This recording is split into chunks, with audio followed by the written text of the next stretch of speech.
Good morning, students.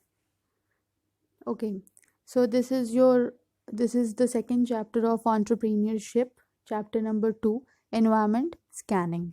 Okay, first we'll come to know कि scanning क्या होता है and what is environment scanning. We all know कि environment क्या होता है. हमारे आसपास जो भी चीज़ है, whether it is living or non-living, all these things contributes to and is known as environment.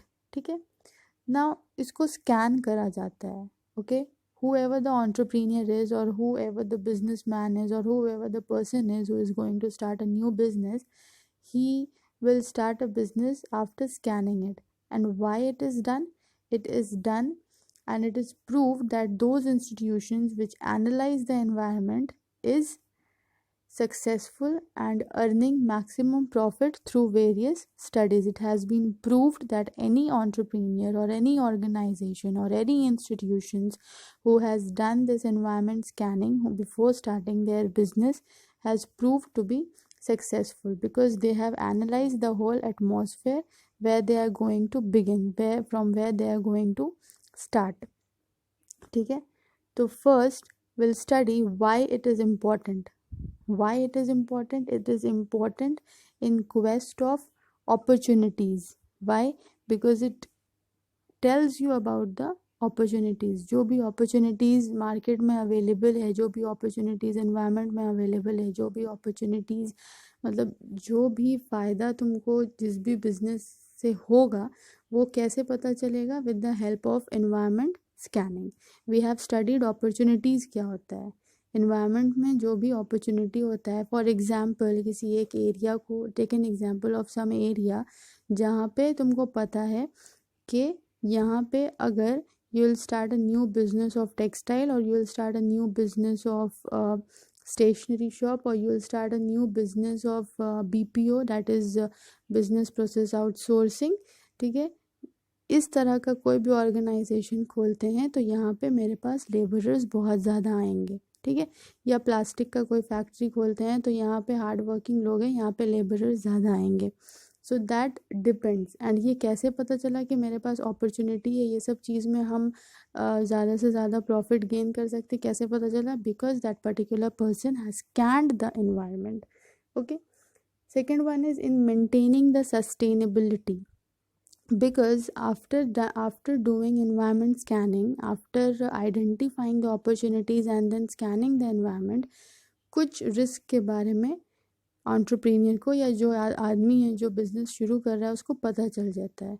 और with the help of this environment scanning there are some particular risk जिसको वो एलिमिनेट कर सकता है to sustain his business.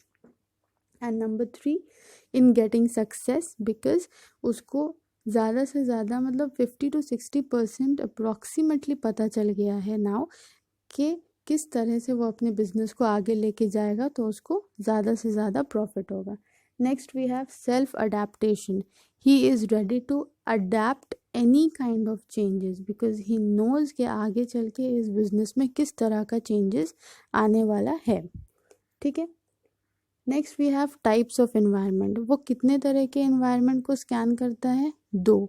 Number 1 it is internal environment and number 2 it is external environment. Internal environment involves those factors which remain under the control of the entrepreneur. Entrepreneur के control में क्या क्या चीज़ हो सकता है? उसका खुद का इंस्टीट्यूशन का land, production, capital, labour, building, venue, infrastructure, all these things etc. which comes under internal environment. मतलब उसके इंस्टीट्यूशन के अंडर में आ रहा है, मतलब उसके ऑर्गेनाइजेशन के अंडर में आ रहा है, तो ये सारी चीज़ को वो कंट्रोल कर सकता है. Remember one thing, internal environment while scanning the environment can be controlled by the entrepreneur. ठीक है, and second one is external environment. These are the things which cannot be controlled by the entrepreneur. Under this there are economical, social, political, technical, competitive, clientele, shortage and market etc. These are the things which cannot be controlled by the entrepreneur. ठीक है, why? Because economical conditions, इसको control कोई entrepreneur नहीं कर सकता है. Social condition मतलब कि कस्टमर का टेस्ट एंड प्रेफरेंस के ऊपर किसी का भी काबू नहीं है. पॉलिटिकल कंडीशंस, ये जो अभी फॉर एग्जांपल जीएसटी आया, ठीक है. Now there are most of the entrepreneurs who is not ready for this GST. वो अपना जो भी आगे का प्लान किया हुआ था बिजनेस को, वो किस तरह से प्लान किया हुआ था कि आगे चल के हम अगर अपना प्राइस बढ़ाते हैं या घटाते हैं तो वो इसी तरह से करेगा ताकि उसको फ़ायदा हो. He is not aware of this GST, ठीक है. तो ये ख़राब हो गया. Now legally for example, take an example of this covid mask, ठीक है, N95 मास्क या whatever mask it is. तो उसको बोल दिया गया कि आपको 30 रुपीज़ से ज़्यादा में इसको नहीं बेचना है. लेकिन वो मास्क को यहाँ तक ला के कितना पैसा हो रहा है, 50 रुपीज़ का पड़ रहा है पर मास्क. तो इसमें तो लॉस हो रहा है उसको. But because that rule has been framed by the government कि you cannot sell this mask above 30 rupees so that it can be affordable to each and every person. तो यहाँ पे किसके लिए बुरा हो रहा है? यहाँ पे बुरा हो रहा है एंटरप्रेन्योर के लिए. But he can not do anything, he can not change it because it has come from the government, ठीक है.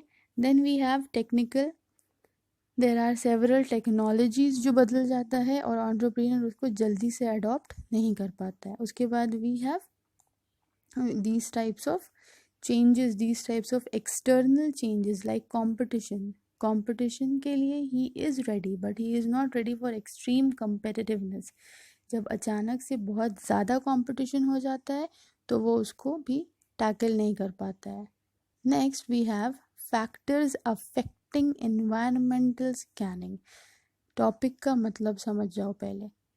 What are the factors which affect environmental scanning? मतलब कि while doing that environmental scanning, what are the factors, ऐसा कौन कौन सा चीज़ है जो scanning को affect करता है, ठीक है.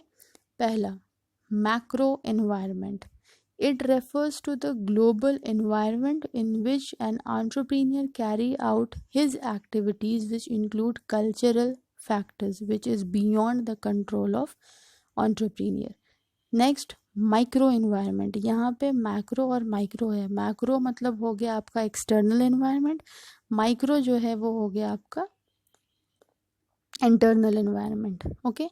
नेक्स्ट आफ्टर दिस इसके अंडर में आता है economic factors. Guys we have already discuss it earlier कि इंटरनल इन्वायरमेंट में क्या क्या आता है और एक्सटर्नल में क्या क्या आता है. तो ये सब जो है इकोनॉमिक फैक्टर्स हो गया. स्टेज ऑफ इकोनॉमिक डेवलपमेंट, अचानक से डेवलपमेंट बहुत हाई हो जाएगा तो भी वो उसको टैकल नहीं कर पाएगा. इकोनॉमिक पॉलिसीज़ लाइक अभी जो हम बताए, there are several policies, there are several price of the product and there are things which cannot be controlled by an entrepreneur, ठीक है. Rate of interest and income tax, we I have given the example of GST. ये अचानक से जो GST आया, most of the entrepreneurs, most of the businessman is not ready for this GST.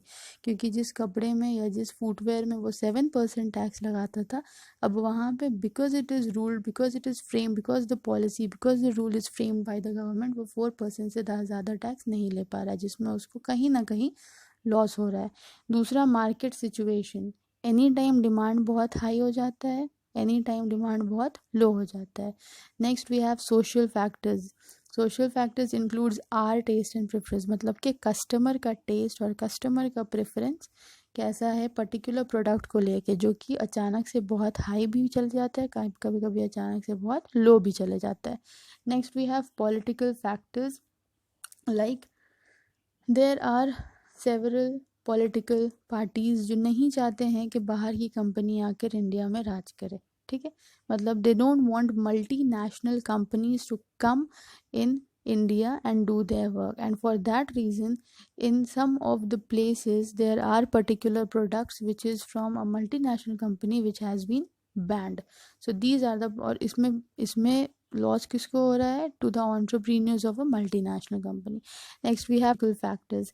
India being a developing country बहुत जल्द technological factors को, technological changes को adapt नहीं कर पाती है, ठीक है.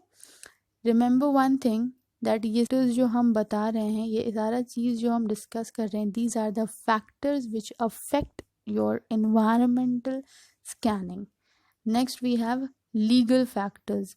लीगल फैक्टर्स यही है कि देर आर बहुत सारा ऐसा रूल्स आ जाता है किसी ना किसी ऑर्गेनाइजेशन की तरफ से, और इसको एंटरप्रेन्योर जो है हैंडल नहीं कर पाता है. Next we have competitive factors.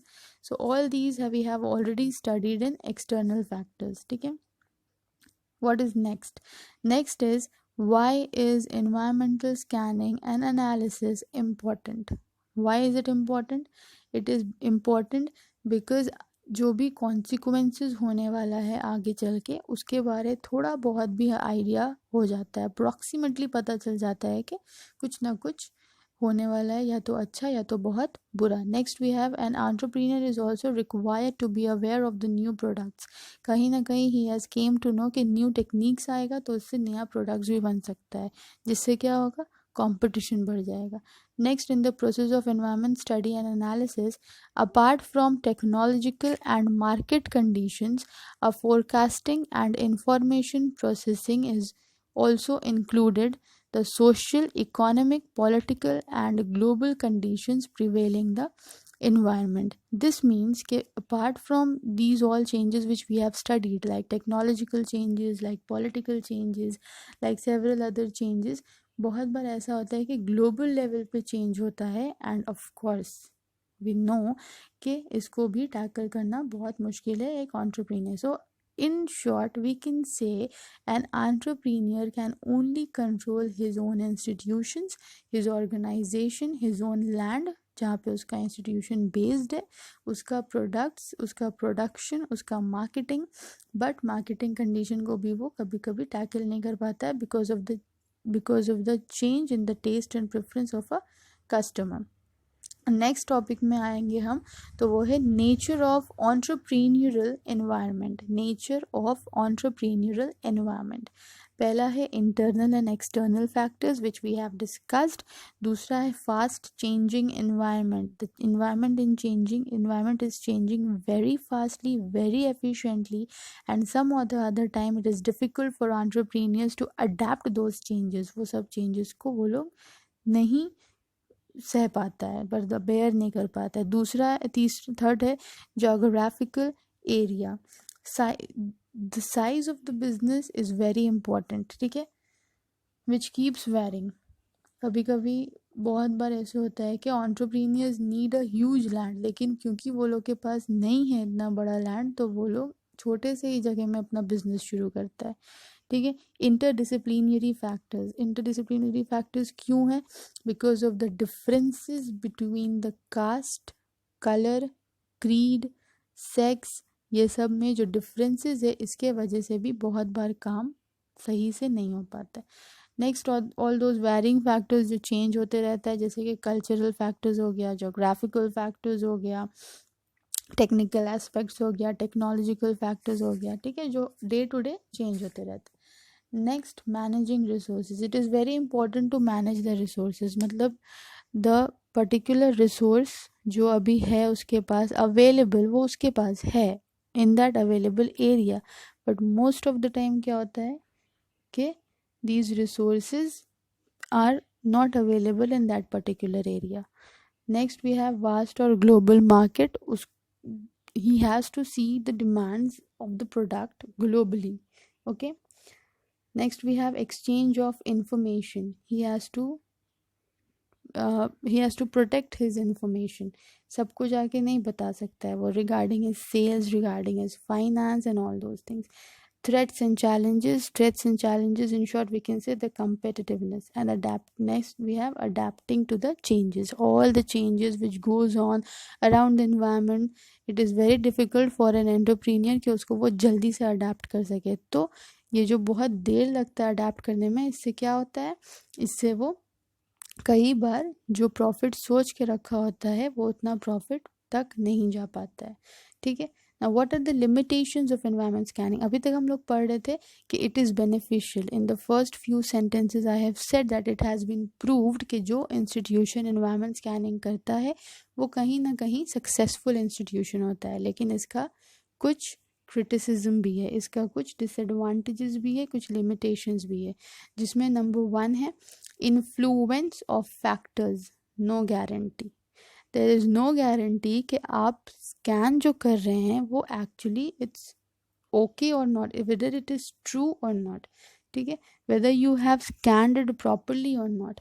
दूसरा है difficulty in practical application. Now you have studied the whole environment, ठीक है, कि क्या होगा, नहीं होगा, कैसे होगा, हम कैसे चेंजेस आएगा, what are the competitiveness, but are you able to are you able to look over those things? Are you ready for that challenges? ठीक है, बहुत बार ऐसा होता है कि उसको जो तुम सोच के रखे हैं कि ठीक है ऐसा कुछ होगा तो I do this thing, I take this step, are you able to take that step? This is more important. And uncertain future, we have no idea कि फ्यूचर में क्या होगा। तो नो मैटर आप आगे के 2 साल के एनवायरनमेंट को पढ़ लिए, but you don't know, like this Covid, nobody is no one is actually ready for this, okay, अचानक से ये lockdown, the institutions has been closed, people are working from home, so nobody is ready for this, so we don't know future. So no matter आप कितना scan कर रहे हैं environment को, no matter you have looked over the opportunities, but this future is uncertain, you don't know कि future में आगे चल के क्या होगा। there are several institutions जो बस शुरू ही हुआ होगा और लॉकडाउन हो गया, and it has happened, ठीक है, many of them has lost their job suddenly, why? Because the institutions were not ready to afford them, उन लोग के पास तो पैसा ही नहीं है कि अफोर्ड करेगा। and why this happened? Because the future was uncertain. And this we conclude chapter number 2 environment scanning में।